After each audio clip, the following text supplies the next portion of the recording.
Okay, let's talk about Henry Cavill, right? The guy should be a massive movie star. He's got the square jaw, the heroic posture, the kind of screen presence that makes you believe he could snap Zod's neck with one hand and fix your internet with the other.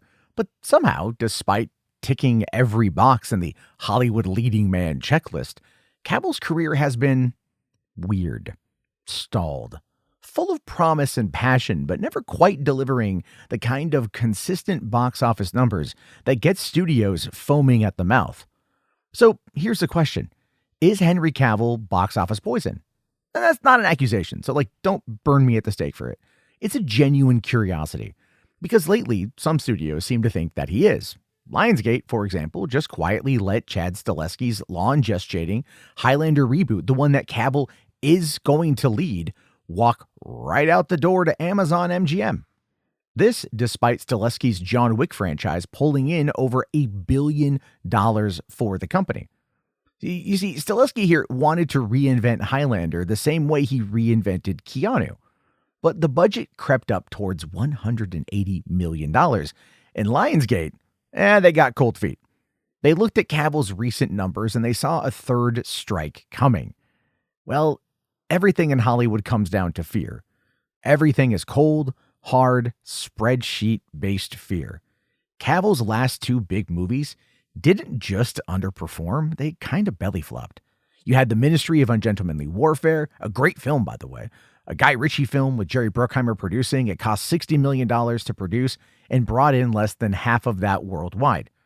Then you had Argylle, which was a highly publicized Apple TV movie put out by Universal with a $200 million budget, and it only pulled in $96 million globally with kind of middling critical reviews.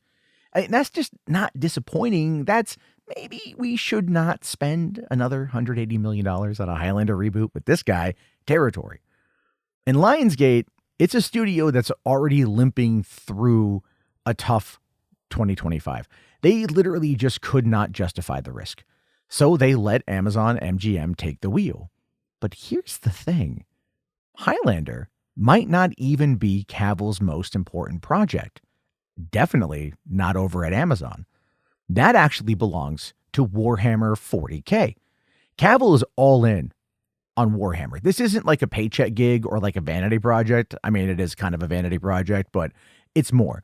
This is his holy grail. He's a lifelong fan, a literal basement-dwelling miniatures painter who's been talking about this universe for years.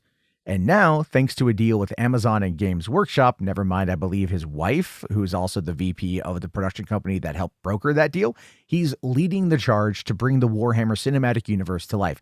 And he's not just starring in it, he's executive producing. That means control. That means vision. That means this isn't some cookie cutter studio IP grab with Cavill's face slapped on the poster. This is his thing, his baby. The way The Witcher could have been before Netflix forgot that their breakout star was also the biggest fan in the room. And Warhammer isn't the only project on his streaming-friendly plate. He's also set to appear in Amazon's upcoming live-action Voltron movie. Yeah, that Voltron, right? The one cobbled together from various Japanese anime into a cult favorite 1980s cartoon. This one is directed by Rawson Thurston Marshall, who did Skyscraper and Red Notice and Central Intelligence, and We're the Millers. That's the best one he's done, in my opinion. Anyway, it features a cast that includes Sterling K. Brown, Rita Ora, and of course, like I said, Henry Cavill. He's going to be in this. Is going to be pretty big.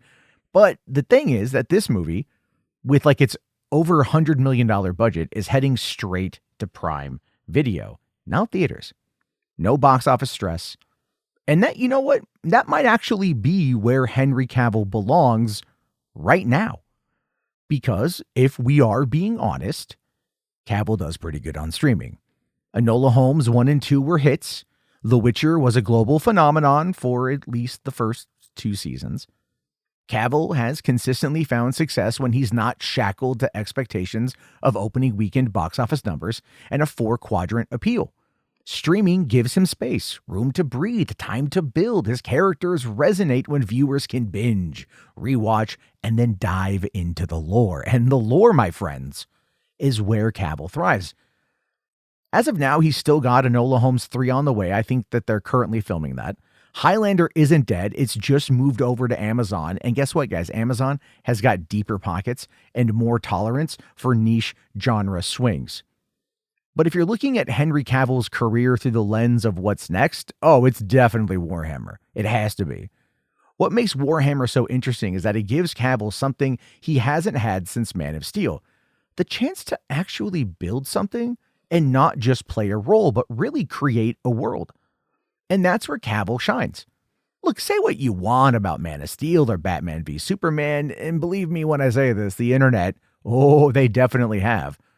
But Cavill got Superman. He understood the mythic weight of the character. He gave it dignity, tragedy, and gravitas. And even when the scripts maybe weren't the best, he never phoned it in. Same with The Witcher. For all the behind-the-scenes drama, you could tell that Cavill loved Geralt of Rivia. He carried that show on his monster-hunting shoulders through 2.5 seasons of frustration. He wanted to protect the source material, the lore, the thing that made him fall in love with the world in the first place. Warhammer gives him that opportunity, but quite frankly, without the goddamn baggage. He's not being told what to do by a studio that doesn't get the fandom. He is the fandom. And if this thing lands, if Amazon gives him the push that it needs, if they market it smartly to both hardcore Warhammer fans and the wider dad TV audience that made Reacher a hit, Cavill might just pull off one of the greatest career pivots in modern Hollywood. Of course, the label box office poison doesn't go away overnight. It lingers. It's kind of the thing that gets whispered in development meetings and slapped onto risk assessments. But that label is lazy. It's reductive. It's the product of an industry that doesn't know what it wants to do with an actor who actually cares, who actually gives a shit. Someone who doesn't chase clout, but instead nerds out over tabletop strategy games and sword choreography. The man during COVID that put out a video of him building a PC and it broke the internet. And here's the truth. Cavill's failures weren't his failures. Argylle had a confused marketing campaign and a plot that felt like someone fed in AI every spy movie from the past 20 years. The Ministry of Ungentlemanly Warfare was dumped into theaters with barely any fanfare, and it was a good movie. It was a great film, actually. A lot of fun to watch. Wholly recommend it. These weren't star vehicles. They were studio misfires. But with Warhammer, man, Cavill finally gets to drive, and maybe that's what he's needed all along. Not to be somebody else's star, but to be the architect of his own universe. So no, I don't think Henry Cavill is box office poison. I think he's one great project away from proving everybody wrong. And if it's a bunch of grimdark space marines, a sword-wielding immortal, and a giant robot lion mech that gets him there, even fucking better. What are your thoughts? Let me know in the comment section. My name is Matt. I'll talk to you guys later. Have a great day.